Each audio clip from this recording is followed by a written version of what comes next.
All right, we are here with the winner of Ultimate Time Wizard in Richmond, Virginia. Your name is? Ernie Aranda. Yes, and you won with what deck?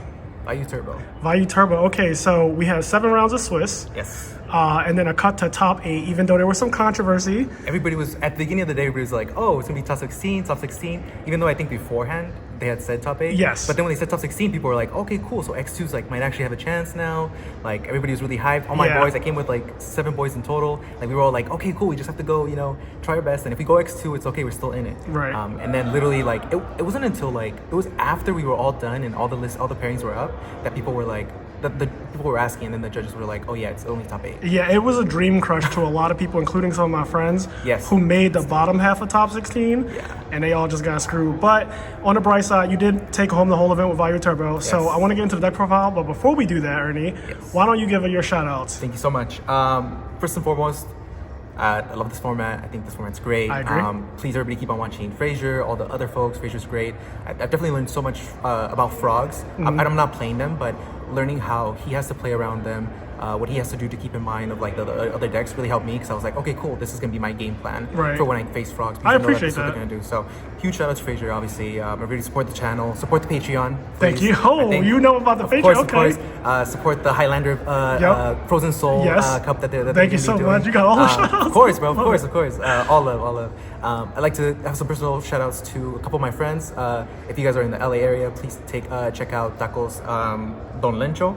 Let me just make sure. Tacos El Loncho. I'm sorry, Loncho. That's my friend's place. He's a catering business for tacos. So please go check him out if you need any catering needs. Second, I'd like to shout out Raheem. Omid Raheem. He's one of my boys from New York. He's the reason why I play YGO Turbo. What's his last name, if you don't mind me asking? Raheem. So his first name's Omid, and then his last name's Raheem. Oh, okay. On Discord, he is J for Deus. Oh, I actually know him. I met him yesterday. Yeah, so if you've seen J for Deus, he's always in the Bayou chat. Yes. He's always talking about I played Bayou. him before. When I was filming content. Yeah, he beat me too. Yeah, he's like probably the best Bayou player I know. I know James is out there too, but I think Raheem, honestly, I think in the last 6 changes, Raheem has like beat James. So I love James. I love both of them. But yeah, Raheem is honestly the best Bayou Turbo player. Unfortunately, I actually had to face him round 2. That sucks. So, team kill. And I won, but yeah, and that honestly just gave me so much confidence knowing that So what was your record in Swiss? So my records in Swiss was 6-1. Okay. So I can tell you my matchups. Yep. Yeah. That works. So round 1 was actually also a team kill. It was against my roommate. His name's Leon. He was on Christie Sworn. And honestly, he just like milled pretty bad and opened really bad. Yeah. I won 2-0. Then it was YGO Turbo against Raheem. And I won that. Obviously went to game 3. And then round 3 was I believe it was one of my friends, and he was playing Diva Hero B, and I won that. Round 4 was Diva Hero, a True Heroes build. So like the OTK version, Gold Sarks and stuff. Yeah. I don't know if he was playing Gold Sark, but like that version of like Diva Hero, because I know like Diva Hero Beat is also a deck. Yeah. So this was just Diva Hero, and that one I won. So I'm feeling pretty good. I'm 4-0. Yep. Go against Diva Hero again. And this time, like, game 1, I just drew really bad. Yeah. Game 2, I played into Gores. I was like, oh, you know what? If he has it, I think I lose. Still attacked, and then he had it. I had no back it'd be row. like that sometimes. And then he kind of just, like, I mean, obviously I played Gores, so, because he had seen it before, and he still, like, just went brain control and then went for game, and I lost. That was like a quick 5-minute game. And then, so yeah, that was my first and only loss. I was 4-1. Then I went against, so that's 5th round. My last 2 rounds was YGO Turbo, the mirror again. Felt really good. I don't know if I 2-0'd him or if it went to game 3, but it was game 3, because game 2 he pumped. He pumped because he knew I had Gores. He pumped and then killed me. So I went to game 3, and I felt really good about game 3. And then my last round was actually Cameron Saunders. Shout out to him. My teammate Ring Destruction. Yeah, he had his I don't know if he had his mat actually. But yeah, I beat him. So whoever won out of you two was getting into top 8. So that's the thing. We were table 1, which I think they were kind of messed up. Oh. Yeah, I was table 1, but apparently there was an undefeated guy, so I could not be table 1. Yeah. But I think that undefeated guy was in crutches. He was. I played him. Yeah. He was not only lost in Swiss. He's playing Black Wings. Yeah, he was playing Black Wings, and apparently like if you guys know him, he's usually like doing claim sales. Like I feel like he was talking to one of my friends, and he was like, oh, what deck should I play? And he's like, oh, play Black Wings, because it's simple enough for somebody that's just starting. And he literally, he got top 8. Yeah. So really happy for him. Shout out to Mike. He's a pretty good guy. We had a nice conversation. Great guy. Always hooking up with deals and stuff. So yeah. My last round was against Cameron playing Diva Hero Beat. And he was playing Diva Hero Beat. I already knew that. So yeah, we all knew at the last round. You pretty much know. You pretty much know who you're facing, because you've seen all the familiar faces at the top of the tables. And game one went in my way. Honestly, the reason why I won was because of Sork.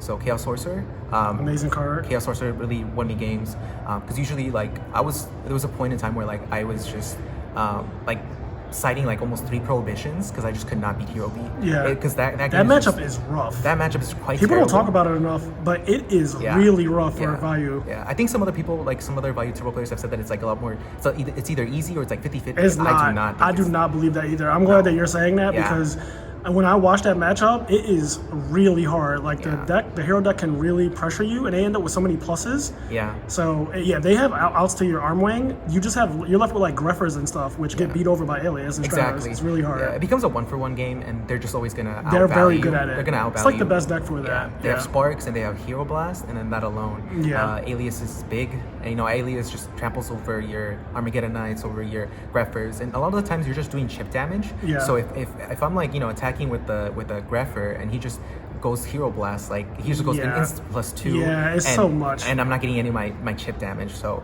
and obviously Honest is a card. So it's quite tough. But I won game 1 because of Chaos Source and then Chaos Orc, and then game 2 actually Cameron after actually ended up telling me that he made a misplay because I don't know if he was just tired or whatever, but he had an Alias and he forgot to end phase set a Gemini Spark. So then the next turn I was kind of playing. I had to play around it, but I did. But because my attack went through and then all my attacks went through and I made a pretty big play that turn because he didn't have that Gemini Spark. Then he just got blown out, and then I actually ended up winning. He had 3 back row and it was quite intense because I was down to no cards. I had a Armageddon Knight and he summons DD Warrior Lady, attacks for 100. So that kills my Armageddon Knight. I'm drawing my card, and I thankfully draw another Armageddon. Or I draw a Compulse. All he does is just attack, and then I have to Compulse it because I'm at 1,000. So I lose if I don't Compulse, which is terrible. I'm compulsing a DD Warrior Lady that he's just gonna go and set again, and that's what he does. He sets it and then he passes. I draw into Armageddon Knight, ditch a value, make a Armor Master. Armor Master. He has 3 back row. But I'm this is my only play. I lose otherwise. Make an Armor Master, there's no bottomless. I attack over the DD Warrior Lady, it goes through. I attack for 14 for game, because we were both at 12 and 1,000. And he's he flips over his cards, it was double Gemini Spark, and then Dust Tornado. Wow. And I was not thinking it was gonna be a 2-0, but and then afterwards he was I misplayed. I gave you the win. I was I gave you the win. I was okay. So then you make top 8. So top 8 is today. And what did you play against in top 8? Yeah, and I think also I would say top 8. I feel a lot of people knew what they were playing. Yes. What the other people were playing. Yeah, we all. Yeah, I think at that point there were a lot of decks. Yeah. I mean, obviously I knew that Frazier was going to be on Hero Frogs. I knew what James was playing. Fish. Yeah. There's 2 Value Turbo, 2 Diva Hero Beat. Was it? Okay, yeah. Yeah, it was 2, just Steve Turner. I think he's playing Diva Hero Beat. So I didn't know that. He was my opponent, but I didn't know what he was playing. So you went in kind of blind. Yeah, I went in complete. And actually, I think I looked up his name. I think I saw somebody similar, and I thought that the guy was playing Value Turbo. So I was it's going to be a mirror. But it was How fast did you learn that it was not a mirror? Who won the die roll? In top 8. In top 8, I think I won the die roll. Okay, so you probably... I won the die roll, and I went charge. Yep. And then I set my YGO and I set Deep Prison. He goes, I think he sets a card and passes. So you still don't know what it is then? So I still don't know what it is. And then I draw. I go Greffer, make Armwing, and then I push for 4,000. And then he lets it go through. And so did you flip Ryko or no? No, I didn't. Oh, you into his back row? Yeah. Because I knew that it's going to be so much chainable. Because it's so blatant. Yeah. And I just want to specify, but go ahead. And then game 2, I think he goes Alias. I mean, sorry, Stratos. Yeah. He goes Stratos. He gets Ocean. Yeah. So I'm okay. That could be Frogs. Yeah, that could look like that's not Diva Hero, but it could be right. It's definitely not Diva Hero, but it could be Hero Frogs or it could just be Hero Beat. Exactly. So I'm okay, I don't know what's going on, and then either way, he has Miracle Fusion in his hand. Yeah, and then he attacks with it. I Deep Prison, and then he scoops. Oh, instantly. Yeah. No. Oh, so what happened is he goes he goes stratos, searches for the ocean. I go on resolution, trap does shoot. Oh, so you see his hand. And I see his hand. Oh, okay. But actually, I don't see his hand because he just scoops. Yeah, because he's like, I don't want to show you, and because I'm going to lose that. anyway. Yeah, he knows that you I have already did right 4,000. Yeah, he knows that I have right go, and I can just push for game. So I still don't know what he's playing. Yeah. But I'm like, you know what? I think he's hero B. Yeah. And then the reason why is because then he tells me I should have shuffled my deck. I drew all 3 aliases. Oh, he says that? So that's when I knew. Yes. So that's when I knew. That was a slight throw right there, because you could have believed that it might have been Hero Frogs. I would bank on Diva Hero Beat still, because that deck is more popular. That's what I was People don't really play Frogs like that. I'm like the one guy who's been fucking carrying it, basically, especially in real life. Like, people online play whatever because you have all the cards. Yeah, whenever I made my Frog deck, I made it. Yeah, but in real life, because Substitute is kind of expensive, and like I think zeros are kind of expensive now too. Yeah, they're at least 15 or something. Yeah, it can kind of. Yeah, like Substitutes are like $30. So it was like $90 for a playset of Substitutes. But anyway, so okay, top 4 you play against Tom Mack, right? So I played against and he's playing Diva Hero Beat again. Yep. So 2 matches of this in a row. Yeah. Game 1, I think I won as well. I actually watched top 4, and he opened up really good. I thought he was going to win, and you just like slowly crawled out and just won game 1. And I was like, damn, I did not expect him to lose, but he ended up with like a Dead Starlight Road and stuff like that. And like you never did any like mass destruction. Yeah. Like at the end of the game, I remember you ended up having like Stardust, Armor Master, and he had to go summon Alias Attack, and you Mirror Force. He had Starlight Road set, but it was only one monster. And I was like, damn, it's actually crazy how often he's drawn his dead Starlight Road. And maybe I almost think that like he probably should side it out against Value Turbo. Yeah. But yeah, he would just have that dead. And I'm like, damn, that's actually crazy. But yeah, you did beat him like 2-0, right? Yeah. Yeah. Real quick on the first round with the Diva Hero Beat. Yep. Game 2 he won, and then game 3 he actually had Light Imprisoning Mirror, which I don't think is great against Value Turbo. I just don't know if he just didn't have side deck cards for it. Yeah, you definitely don't side. He had Light Imprisoning Mirror, which was not good against my deck, but he actually did have Skill Drain, which I think Skill Drain actually is really good against Value Turbo. So that kind of messed me up. But then I actually ended up, the reason why I won game 3 was because I had Return.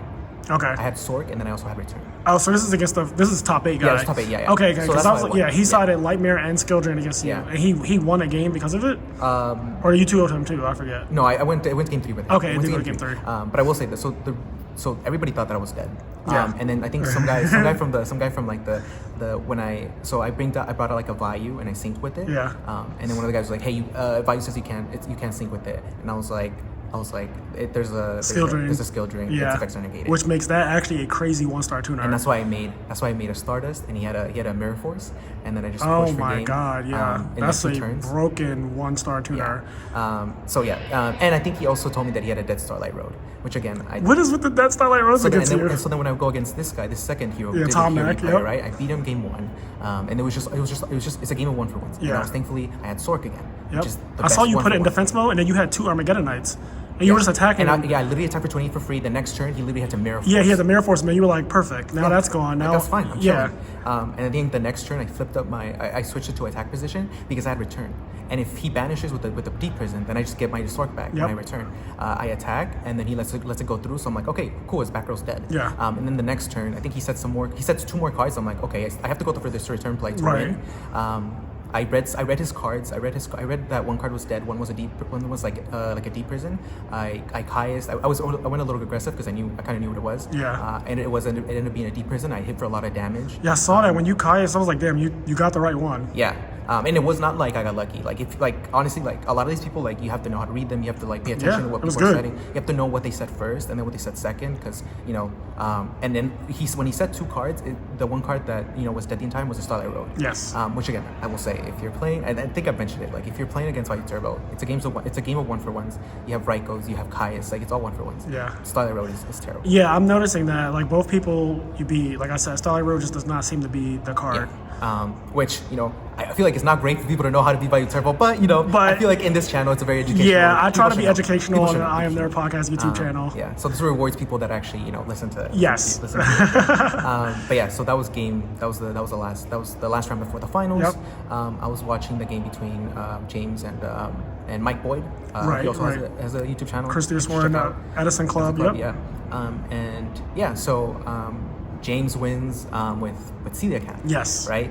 And shout out to my boys from last night. Again, Raheem, all my boys from New York. We actually like took some pictures of like what I'm going to side in and what I'm going to side out. Right. So coming into, I didn't do it for the Diva Hero Beat matchups because I was confident enough. And I'm pretty sure it was I did the same thing because I was James' first opponent. So I had to like last night in the hotel, I had to be like, okay, what is my game plan against that deck? Yeah. And honestly, it was just confidence too. I want to come in knowing that like like sometimes you'll go through your deck and you're like, oh man, like I put in double oppression and I forgot to take out Gores, and then you see like the oppression Gores in hand and I'm like, how do I play this? That's a good point. You can make small errors like that if you don't prep right. Yeah. I think prep it's a good thing to do. Like some people think, oh, that's so serious, but I mean, you are playing for $5,000 basically. A lot of money. That card you see back there, I'm going to move out the way for us. Yeah, that card right there is worth thousands of dollars. He won thousands of dollars, and he's gotten some crazy offers already. So that, but he still hasn't. So you know. But yeah, so then we go to the main, to sort of the VIP section, and then it's James and I. He wins a die roll, which already I'm like, oh man, like their turn one, like if they can just get some Treeborn in. Yeah, because then like, turn two is like substitute stuff and or a Monarch. It felt pretty crummy, that it started like that. But he just, I think he just sets a monster. I'm like, oh cool, it's probably swap or something, because I know he's playing triple swap. Yeah. I think the only fish deck list on EdisonFormat.com is James. Yes. So if you guys want to see, it's definitely not the same because now he's playing some normal monster. Yeah. Tongyo. Yeah, and I think the reason is because it plays under bottomless. Yeah, it's a 1350 4-star fish. So vanilla. We were also talking about it. It's 1350, so it's bigger than Diner. Oh, that's also randomly so good. that's another out. That's another out for Diner. Yeah, that's actually that is relevant. Yeah. It could come up Oystermeister, and then but the Oystermeister doesn't get under bottomless. Exactly. Yeah. So yeah, I mean, obviously he's a great deck builder. I was talking to him a little bit before, like, how many renditions have he done? It's like, honestly, like the side deck has changed, but like there's like 5 cards max that have changed from from before, and I'm sure he'll probably give you a deck profile so you guys will see it. But yeah, that was James. He opens up.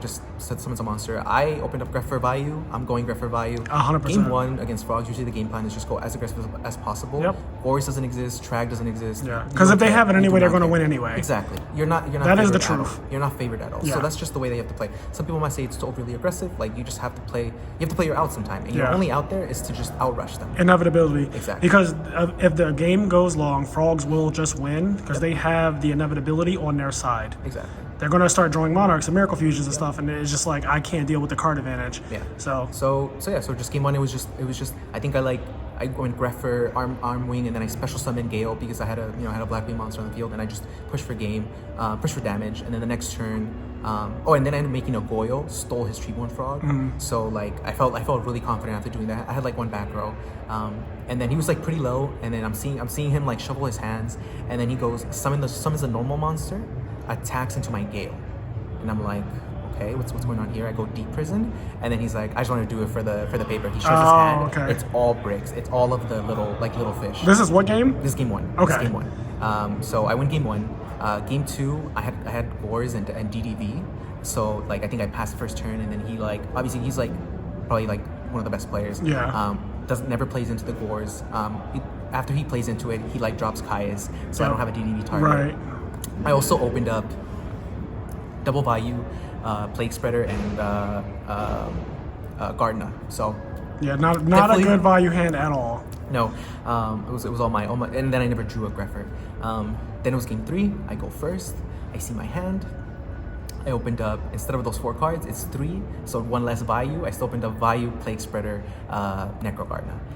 So obviously not great. It's like I think I set Raiko, and then he goes, and then I finally ripped the Greffer. Yeah. I ripped the Greffer, start pushing for damage.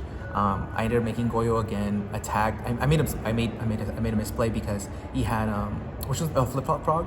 So I attack with Goyo into the flip flop frog. He bounces back my arm wing, and I'm like, why wouldn't you bounce back the Goyo? But so because that kind of threw me off, I like didn't steal it, which I felt would have like given me like a little bit more. because that's a good monster to steal too. Exactly. You can flip the face down and have access to it, right? Yeah. And he plays like Mori of Green and stuff, and like salvage, and like he can ditch it and get real Yeah, cards. no, for sure. So that was a slight misplay. But then what that read to me is that he's trying to protect his life points because he can't deal with all the damage. Yeah. Which meant that I think the next turn, I think he just passed. I drew, and then I think he had 1 back row the entire time, and I know he plays Threatening Roar. Yes. So I would go like Battle Phase, and then he'd let me continue my attacks. And then the next turn I just literally just went turboed out more damage. I ended up having, I think, 54 damage on board. I think his life is at 52, and then he asked me, that's 54, right? And I'm like, oh no, I'm talking about 13. And he's like, no, but total. And I'm like, yeah, it's 54. And he just extended his hand. Wow.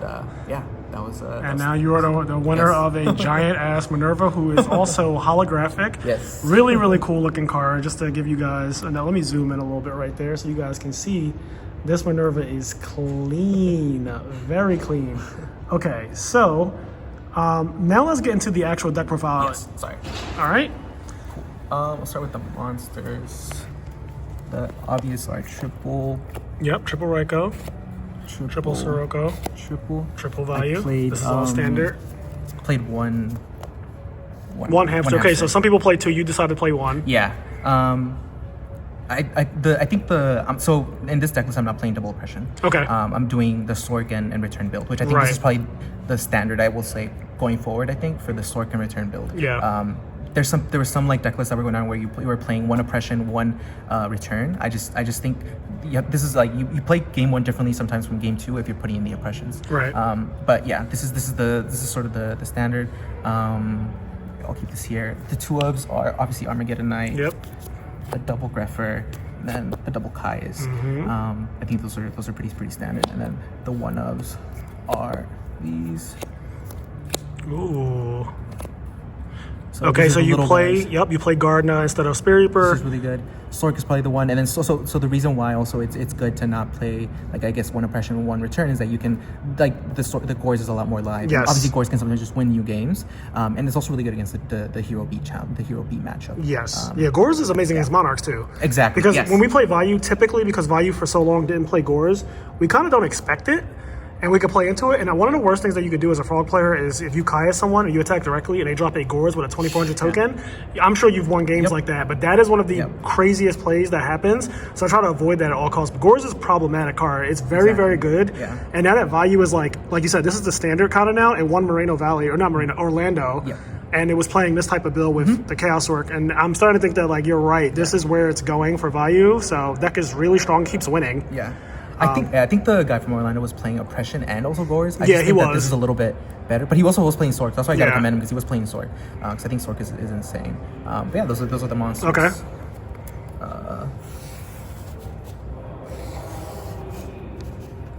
I'll go with these spells since they're all pretty standard. It's usually always these. Yep. Ooh, that allure is nice. And then you do play charge. Yeah, so instead of the second hamster, you play charge light brigade. I think you have to play charge. Either way, there was a point where I wasn't playing hamster. Yeah, but you have to play if you're keeping against Sork, then you kind of have to keep in the charge. Even though sometimes, like for example, against like Diva hero, like the true hero build. Yeah. I don't like keeping charge because then I know they play mind control. Yeah. And they main it. So and they make Stardust easy. Yeah. So but yeah, it's usually just these standard like 6, but then this is the additional 7 because you're playing Sork. Right. And then 10 traps, triple prison. I think it's really, really good.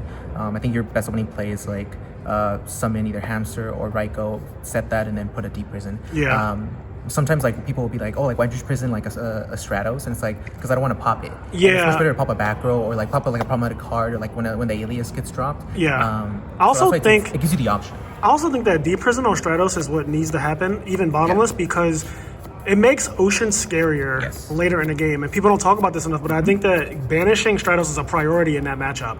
Like, I prioritize it. I try to Kaius it as soon as I see it, because I don't want them to ever summon Ocean with back rows, and then I have to go like crazy to try to kill the Ocean. Then if they have anything to stop it, I've committed resources and I'll lose the game. So exactly. Yeah, like Ocean is really, really scary. Yeah. Kind of when people are scared of when I have a Greffer on board. Yeah, because they know I might not have like a discard, but they know they have to take care of it. Yeah, it's bad. It's the same thing with Ocean, because you don't want them, even if they're just getting an alias. Even alias is scary because then there's Gemini Sparks are all live, so you don't want that. And if they get a Stratos, they can either pop a back row or search some more, get some more value. You do not want that. It's very scary.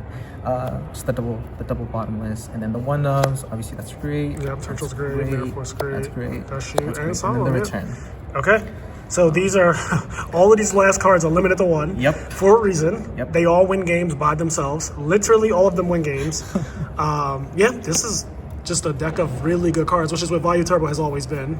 Exactly. All right, moving on to what now? The extra deck. Probably. Okay, extra deck is fine. The only foreign card I have a Spanish token. I'm going to zoom in on the token real quick. It's Okay, a feature. there we go. So that's the 4s. Only 1/5. It's too tight to. Yeah. I was considering actually putting in Android because of time, but that's just a little too cheeky. Like this deck is too fast to go. That's so specific too. Like you got to flip a Raikou, summon Gale. Yeah, it's a lot. But it is a meta call because of the fact that we are using modern time. Correct. So, but Value shouldn't really go into time too much. Obviously, the standard 6. Go yo. 6. Yeah, and then now it's the standard 7, so you play 2 and 2. Oh, you got ultis. Yeah, I just got them. Shout out to my boys that helped me out with Very that. nice. No, sorry, that's an 8. The Black Rose, I think, is the only one. And yeah, then the last 8s. I think Thought Ruler is better than Red Dragon Archfiend. Dark End. And then Chimera Tech. Okay. Yeah. So that's the extra deck? Yep. Yeah, it's all pretty standard. Pretty standard extra deck. All right, and then last but not least, we're moving on to the side deck now. So obviously the side deck, I think, is a lot of thanks to my boys and sort of like, speaking to them and getting the ratios down. I think that, obviously if I had more space, then I'd put a lot more cards, but it's, it's very, very tight. Double Oppression against like a lot of the meta, a lot of Rogue as well. The best card against Value Turbo. If you guys want to be Value Turbo, unfortunately, I have to tell you, but this is the best card to be Value Turbo with. Yeah. This didn't come in as much. I actually didn't face any frogs. Yeah, there weren't. It's weird, but like even me, I don't play against frogs. And all these tournaments, I played it one time in this tournament, but the last like 3 Emerald Light tournaments, I never have frog mirror matches. It's so weird because I walk around and people are They playing. are playing frogs. I just don't run into them. Yeah. It was why like when Frazier says like a lot of your like tournament run is like as good playing, but also a good amount of luck. Yeah. Like, definitely bracket luck is so real. Frogs is the worst matchup. Oh yeah, it's awful. And my only frog matchup was against James. Yeah, and that was he's really fish OTK. Yeah, he's like trying to do something different. It's very different because like for example, I saw James play against a guy that was sighting in he ended up killing him with 3 back rows, and then James was like, well, what is that? And he's like, it was double pulling the rugs, and they don't do anything. And they're just dead. Yeah. The guy kept on asking like, oh, does that activate on summon? It does not. And then people would be like, and then James was like, no, it doesn't. Yeah, the Deep Sea King Coelacanth, for people listening, it does Well, not activate on. Yeah, well, it's actually called like Coelacanth or something, but when I was a kid, we used to just call it Coelacanth because it starts with a C. Yeah.